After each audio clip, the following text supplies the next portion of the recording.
Hey guys, Moose here. Welcome back to another episode of Life is Feudal Forest Village. I apologize for missing the one on Friday, but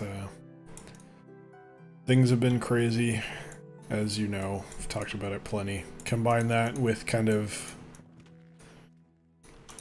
I talked about it before, how I feel about YouTube, but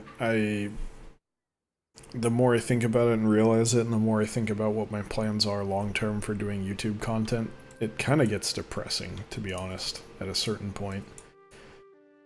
So I'm just kind of, I don't know, doing what I can, I guess.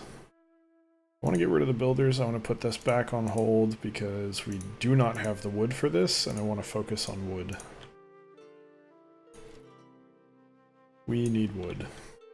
Thankfully, we're surrounded by it, so it shouldn't be a problem, but we do only have 4 people working it, so hopefully we're fine. I could probably put another 2 people on it from fishing. We don't really need 3 fishermen right now, or we don't really need 5 fishermen. We probably don't even need 3, considering how garbage it's been for us, but, whatever.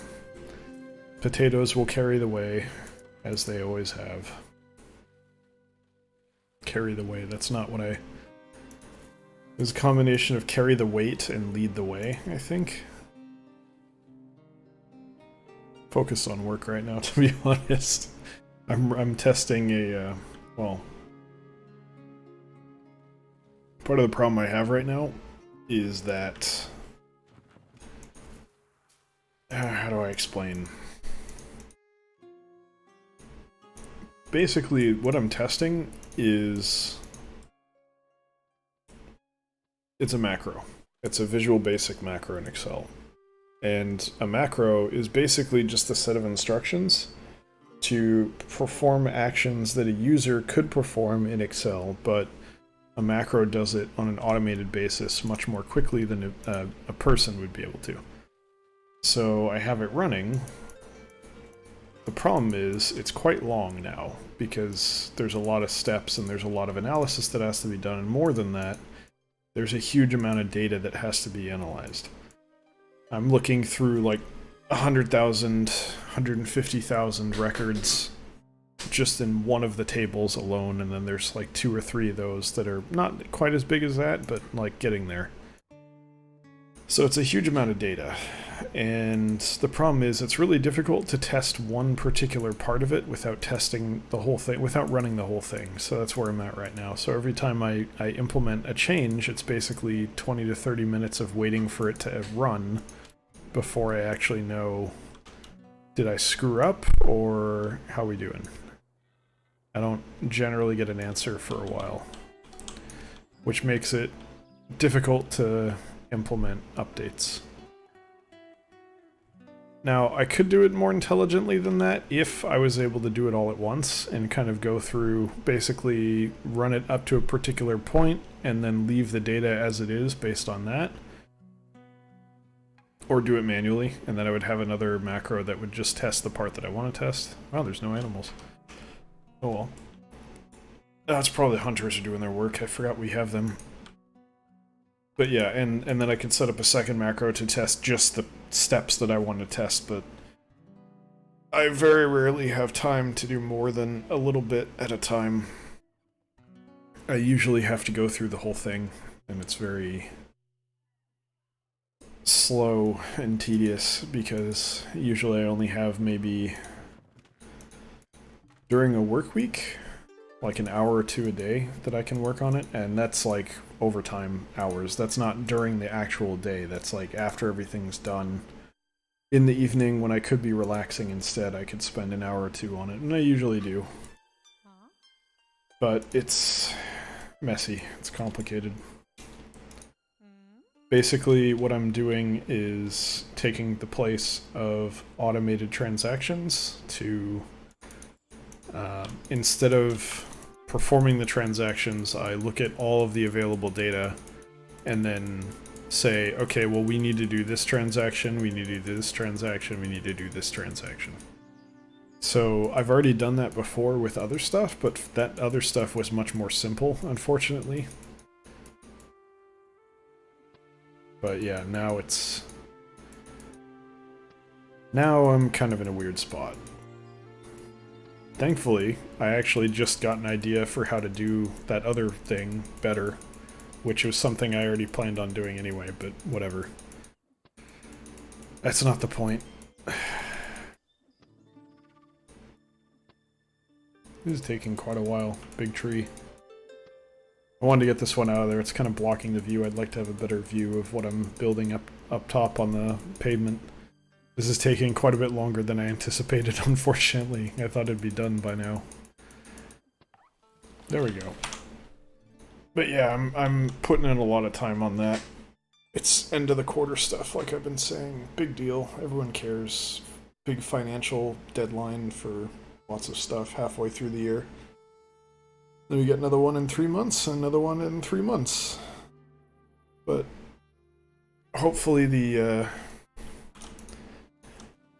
one around Christmas time, New Year's, is a lot easier, just because there's so many holidays. It's like there's less chaos having to do with other stuff, so it's much easier to handle everything in that situation.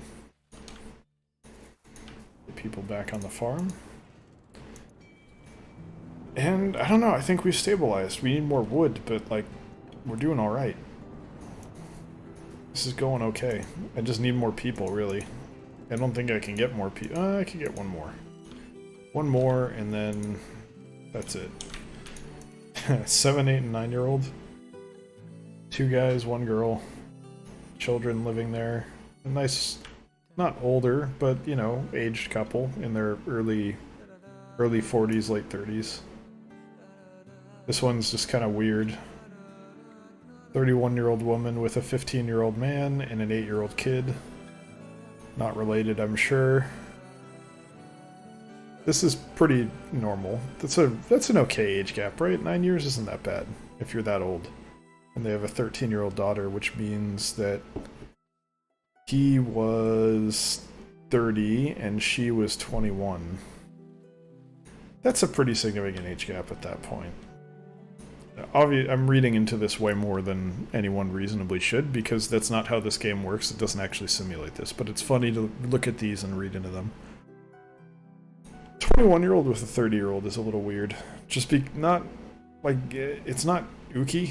Like, it's fine, I think, but I think a 21-year-old is almost never going to be in the same mental state as a 30-year-old.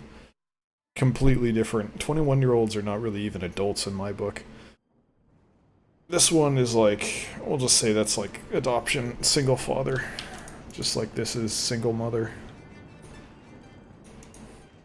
It's not completely weird. This is the orphan's house.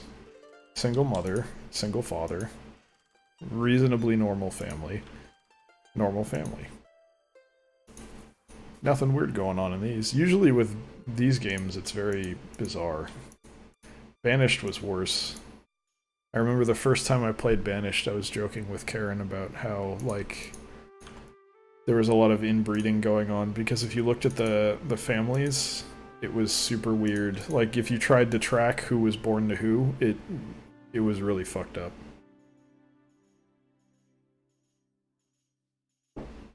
Obviously the game doesn't track that, so it's meaningless, but it's still funny to look at sometimes.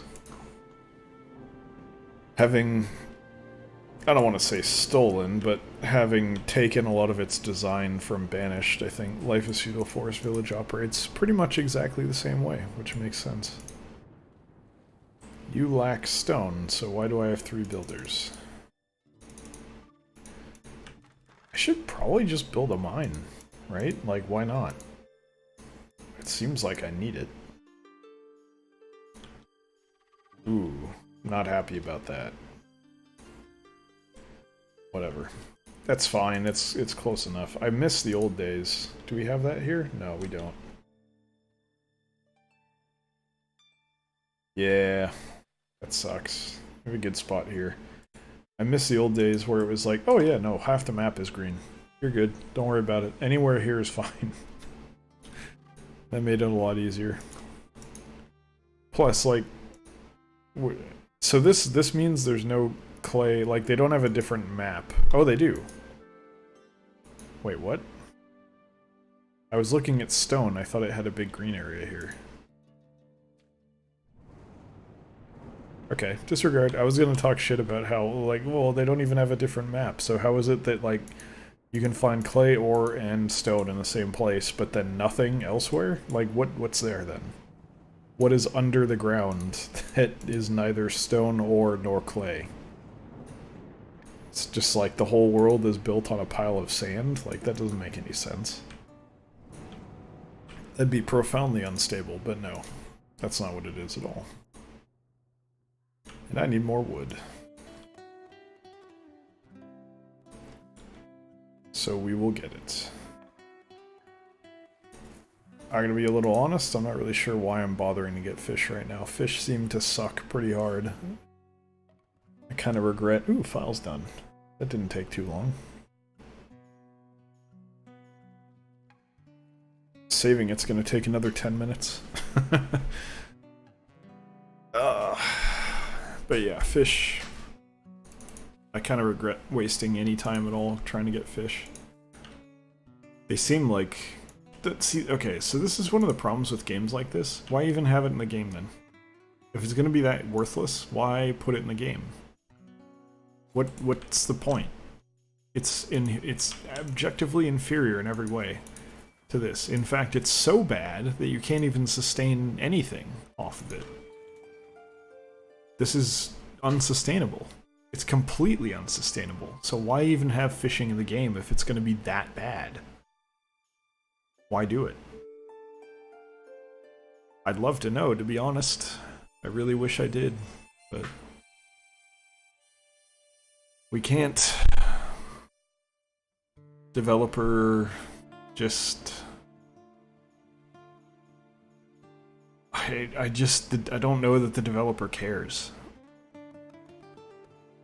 It sucks, like, I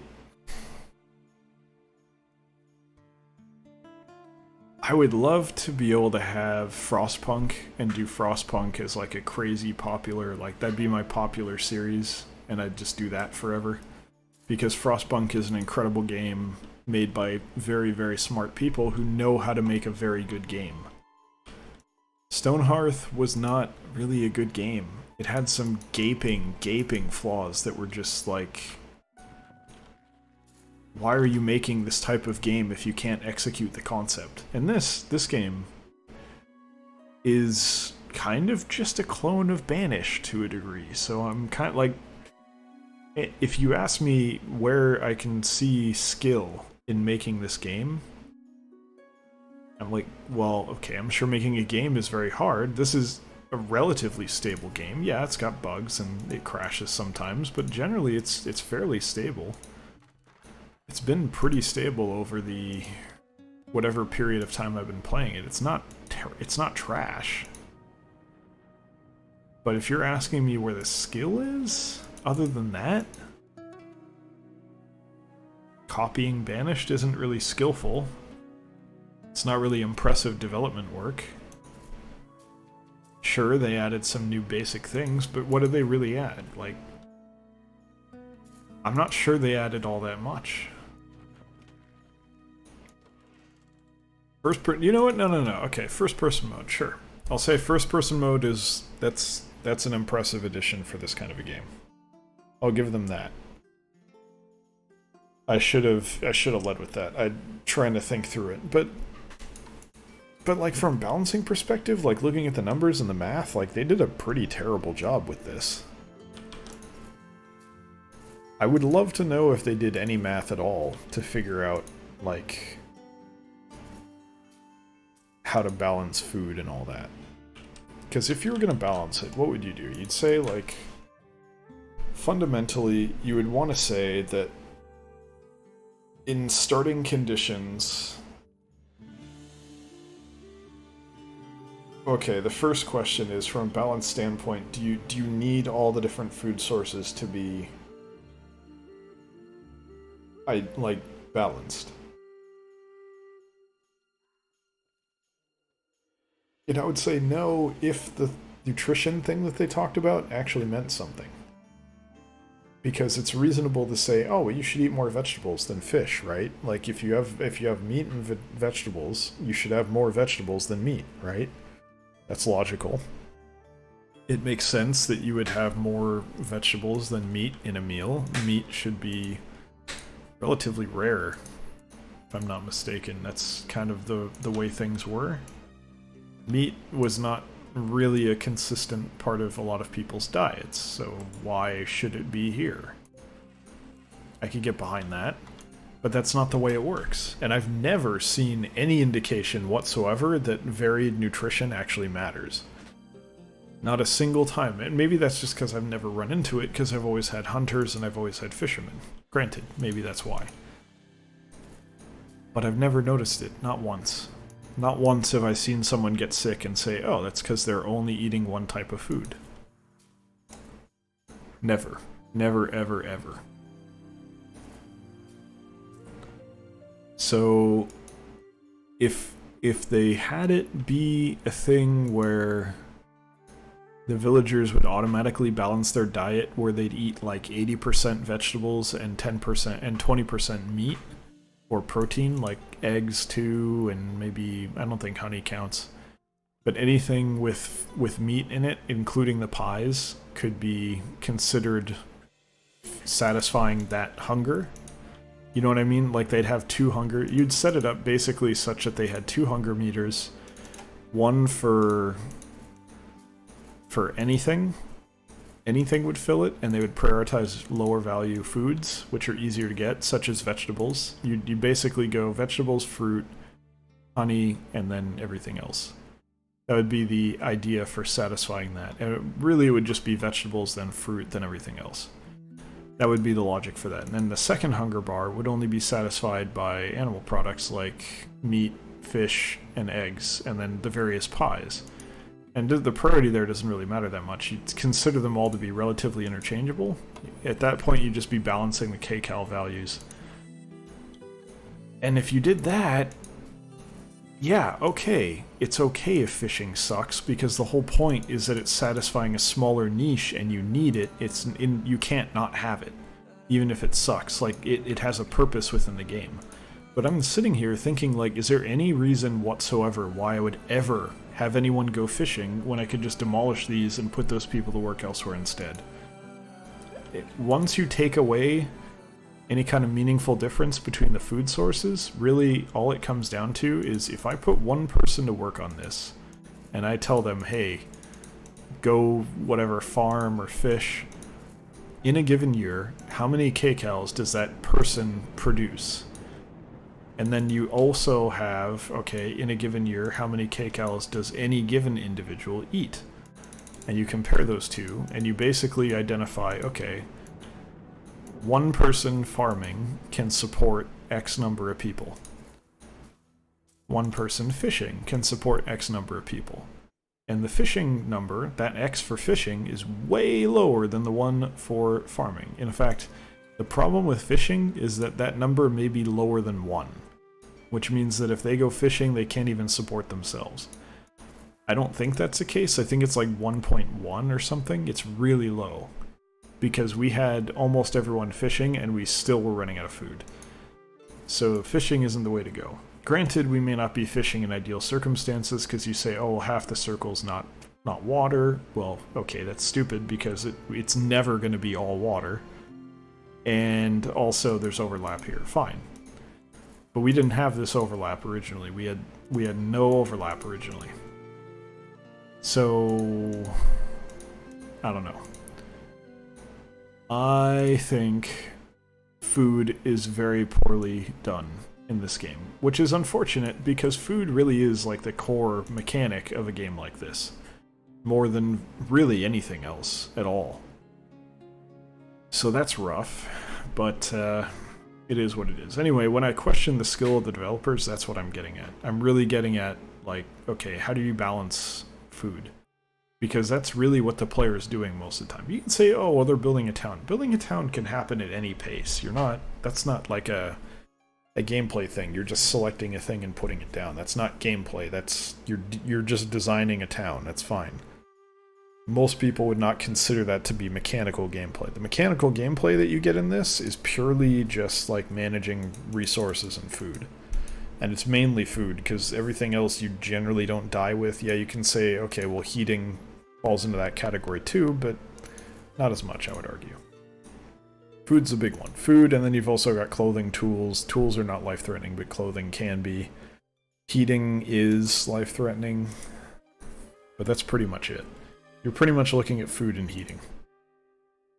And if you don't do that well, then you've failed. You've failed to develop the game the way that you should have, because your core mechanic is not well made. Which, obviously, it's, you know, that's like you're building a structure on a bad foundation at that point. So, I'm being a little harsh. The game's still decent and playable. It just sucks that you can see, like, well, this entire building has no purpose because they've made it so bad that there's no reason for it to exist. It's not even close. Like, a farm blows that out of the water. We were losing, like, 100 fish per like, season. Whereas I've had 2 years with the farm, and I've got more potatoes than I ever had for fish, and I have less people working on the fields than I did for the fish. It's not even close. Anyway, all those complaints aside, that is going to do it for today's episode. Thank you very much for watching. Hope you guys enjoyed it. If you did, feel free to come by twitch.tv/electronicmoose, Wednesday, Friday, Sunday, 6 to 8 p.m. PST, 9 to 11 p.m. EST. Feel free to come by and check out a stream if you'd like. If not, thanks for watching here on YouTube, and I will see you next time. Take care.